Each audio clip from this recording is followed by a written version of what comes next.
Hi friends, welcome to my channel. Universal star Kamal Haasan గారు ఈ పేరు తెలియని భారతీయ సినీ ప్రేక్షకాభిమానుడైతే ఉండడు. భారతీయ సినీ చరిత్రలో అత్యధిక జనాదరణ పొందిన, ప్రేక్షకాదరణ పొందిన సంచలనాత్మక సినిమాల లిస్ట్ తీస్తే ఖచ్చితంగా టాప్ 10లో కమల్ హాసన్ గారు నటించిన 2 లేదా 3 సినిమాలు ఉంటాయి. అలాగే నెంబర్ 1 సినిమా ఏది అనే చర్చ వచ్చిన ప్రతిసారి ఖచ్చితంగా అందరూ చెప్పే పేరు కమల్ హాసన్ గారు నటించిన నాయకుడి సినిమా గురించి మాత్రమే. దీన్ని బట్టి అర్థం చేసుకోవచ్చు ఆయన స్టోరీ సెలెక్షన్ అయితే ఎలా ఉంటుందో. అలాగే జాతీయ అవార్డులో కూడా అత్యధికంగా 5 సార్లు పొందిన నటుడు కూడా ఆయనే. ఇక ప్రతి ఏటా ప్రతిష్టాత్మకంగా జరిపే ఆస్కార్ సినీ వేడుకలలో కూడా ఉత్తమ విదేశీ జాబితా విభాగంలో భారతీయ సినిమా తరపున మన తెలుగు సినిమా ఏదైనా ఎంట్రీగా వెళ్ళిందా అంటే నాకు తెలిసినంత వరకు కేవలం ఒకే ఒక తెలుగు సినిమానే వెళ్ళింది. ఆ సినిమా ఏదో కాదు, కమల్ హాసన్ గారు నటించిన స్వాతిముత్యం సినిమాని. ఈ సినిమాలో దర్శకుడు విశ్వనాథం గారి ప్రతిభ ఎంత ఉందో కమల్ హాసన్ గారి నటన కూడా చాలా అమోఘంగా ఉంటుంది. కేవలం ఆయన నటించిన కారణంగానే ఆ సినిమా అయితే అంత కల్ట్ క్లాసిక్గా నిలిచింది అనడంలో కూడా ఎటువంటి అతిశయోక్తి అయితే లేదు. మరి ఎంత గొప్ప నటుడైన కమల్ హాసన్ గారు మన తెలుగు సినీ నటులతో ఎందుకు కలిసి అంతగా నటించలేదంటే ఆయన అయితే నటించారు. ముందుగా విక్టరీ వెంకటేష్ గారితో కలిసి ఈనాడు అనే సినిమాలో అయితే ఆయన నటించారు. కానీ ఆ సినిమా వచ్చేసి ప్రయోగాత్మక సినిమా, కమర్షియల్ సినిమా అయితే కాదు. అందులో వచ్చేసి వాళ్ళిద్దరు కాంబినేషన్లో తెరపై ఎటువంటి సీన్స్ లేవు కాబట్టి మన తెలుగు ప్రేక్షకులు అయితే చాలా నిరుత్సాహం అయితే గురి అయ్యారు. దాన్ని మల్టీ స్టార్ ఫిల్మ్గా అయితే కొంతమంది అయితే కన్సల్ట్ కూడా చేయరు. అది కాదు, మన తెలుగు లెజెండరీ నటులైన చిరంజీవి బాలకృష్ణ గారితో కమల్ హాసన్ గారు నటించడానికి ఏమైనా ప్రయత్నాలు జరిగాయంటే జరిగాయి. ముందుగా మెగాస్టార్ చిరంజీవి గారితో కమల్ హాసన్ గారు వచ్చేసి ఆయన కెరియర్ తొలినాల్లో ఇద్దరు కలిసి ఇది కథ కాదునే ఒక ఫ్యామిలీ మూవీలో అయితే నటించారు. కానీ ఇప్పుడు ప్రేక్షకులకు ఆ సినిమా గురించి అంతగా అవగాహన లేదు కాబట్టి దాన్ని వదిలేద్దాం. ఇది కాదు, మెగాస్టార్ చిరంజీవి గారు స్టార్ అయిన తర్వాత, కమల్ హాసన్ గారు స్టార్ అయిన తర్వాత ఏదైనా సినిమాలో కలిసి నటించడానికి ఏమైనా ప్రయత్నాలు జరిగాయి అంటే అవును, జరిగాయి. ఆ సినిమా ఏదో కాదు, 1986లో జంధ్యాల గారి డైరెక్షన్లో వచ్చిన cult comedy film Chantabbai.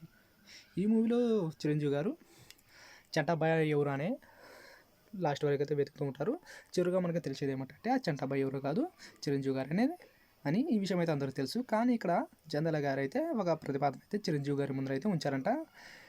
Chantabbai గారుగా Kamal Haasan గారిని తీసుకుని ఆ పాత్రను చంటబ్బాయిగా రివీల్ చేద్దామైతే చిరంజీవి గారిని అడిగారంట. కానీ చిరంజీవి గారు అయితే దానికైతే సమూహత వ్యక్తం చేయలేదన్న. ఎందుకంటే అంత పెద్ద స్టార్ ఇంత చిన్న పాత్రకు తీసుకుంటే ప్రేక్షకులు ఎలా రిసీవ్ చేసుకుంటారని. అదిగాక మల్టీ స్టార్ అంటే కూడా చాలా అంచనాలు ఏర్పడతాయి. పైగా ఇది ఓన్లీ కామెడీ ఫిల్మ్, ఫైట్స్ కూడా ఏముండవు కాబట్టి అంచనాలు ఎక్కువైతే సినిమాకి ప్రమాదం. కానీ ఆయన అయితే ఈ ప్రతిపాదన అయితే తిరస్కరించడం జరిగింది. ఇక జంధ్యాల గారు కూడా ఏమి చేయలేక ఆయన కూడా చిరంజీవి గారు చెప్పినట్టే చేశారు. ఇక్కడ చిరంజీవి గారు కూడా మంచి డెసిషన్ అయితే తీసుకున్నారు. ఎందుకంటే ఒకవేళ కమల్ హాసన్ గారు తీసుకుంటే ఈ పాత్రకు అంతగా సూటబుల్ అయ్యేది కాదు. ఎందుకంటే ఇది క్లాసిక్ కామెడీ ఫిల్మ్ కాబట్టి అంచనాలు తక్కువ చూసుకుంటేనే చాలా బాగుంటాయి.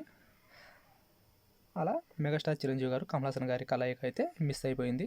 అలాగే బాలకృష్ణ గారితో కూడా ఒక సినిమా అయితే క్యాన్సిల్ అయింది. ఆ సినిమా ఏదో కాదు, Indian first scientific and time travel based concept cult classic film Aditya 369 movie. అవును, ముందుగా ఈ సినిమా అయితే సంగీత శ్రీనివాసరావు గారు కమల్ హాసన్ గారితో చేద్దాం అనుకున్నారంట.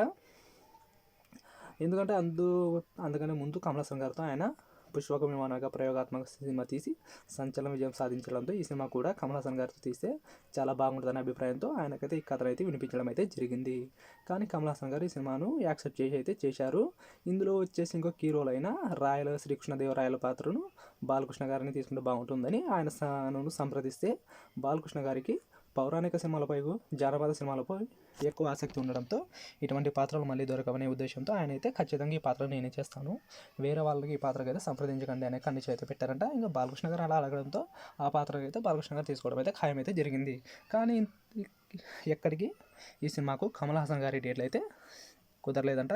చాలా ప్రయత్నాలు జరిగడం, చాలాసేపు చాలా సంవత్సరాలు వెయిట్ చేసిన తర్వాత కమల్ హాసన్ గారికి కూడా ఇంకా విసుగు ఉంది. ఇంక ఈ సినిమా నుంచి తప్పుకోవడమే మంచిది, వాళ్ళని వెయిట్ చేయించడం అంత మంచి పద్ధతి కాదేమో అని కమల్ హాసన్ గారు డేట్ అడ్జస్ట్ చేయలేక ఈ సినిమా నుంచి అయితే తప్పుకోవడం జరిగింది. ఇక దీన్ని విషయంపై బాలకృష్ణ గారిని సంప్రదిస్తే ఇంకా ఈ పాత్ర కూడా నాతోనే చేయండి, ఇంక నేనే చేస్తాను. అప్పటికి ఇక డ్యూయల్ రోల్ తెలుగు ఫిలిం ఇండస్ట్రీలో కామన్, అప్పుడు ఒక ట్రెండ్గా ఉండేది కాబట్టి ఇంకా 2 పాత్రలు బాలకృష్ణ గారితో చేయడం అయితే జరిగింది. ఇంకా ఆ తర్వాత ఈ సినిమా రిజల్ట్ గురించి మీకు అందరికీ తెలుసు. అద్భుతమైన విజువల్ ఎఫెక్ట్తో ట్రీట్ ఇచ్చి సంచలన విజయాన్ని అయితే సినిమా అయితే నమోదు చేసింది.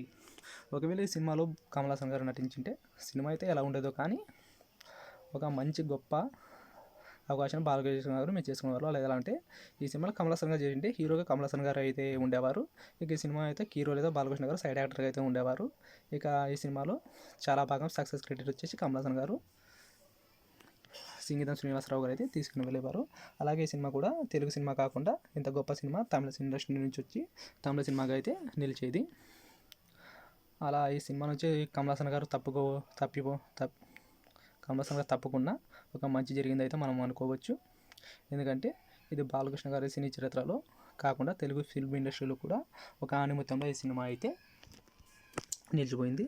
ఈ సినిమాలో ఇప్పుడైతే మనం కల్కి సినిమాలో భవిష్యత్తులో ఎలా ఉంటుందో అని ఒక కాన్సెప్ట్ అయితే చూపించారు. కానీ సంగీతం గారు 30 సంవత్సరాల క్రితమే భవిష్యత్తులో భూమిపై జరిగే పర్యవసానాలు ఏంటి, విధ్వంసాలు ఏంటి ఈ సినిమాలో అయితే చాలా చక్కగా చూపించారు. టైం ట్రావెల్ కాన్సెప్ట్ కూడా ఈ సినిమాకి అయితే ఒక విభిన్న లోకానికి అప్పుడే ప్రేక్షకులను అయితే తీసుకెళ్ళింది. అలాగే ఈ సినిమాలో పాటలు కూడా చాలా అద్భుతంగా ఉంటాయి. ఈ సినిమాను మీరు మిస్ అయితే ఖచ్చితంగా చూడండి. యూట్యూబ్లో అయితే అవైలబుల్గా ఉంది. ఇంతటి సంచలనాత్మక చిత్రం మనకు అందించినందుకు సింగీతం శ్రీనివాసరావు గారికి అయితే మనం హ్యాట్స్ ఆఫ్ చెప్పాల్సిందే. ఓకే ఫ్రెండ్స్, ఈ విధంగా కమల్ హాసన్ గారు అయితే నాకు తెలిసిన వరకు అలా చిరంజీవి గారితోనో బాలకృష్ణ గారితో అయితే మల్టీ స్టార్ మూవీస్ అయితే క్యాన్సిల్ చేసుకున్నారు. ఓకే ఫ్రెండ్స్, ఈ వీడియో మీకు నచ్చినట్టయితే లైక్ చేయండి.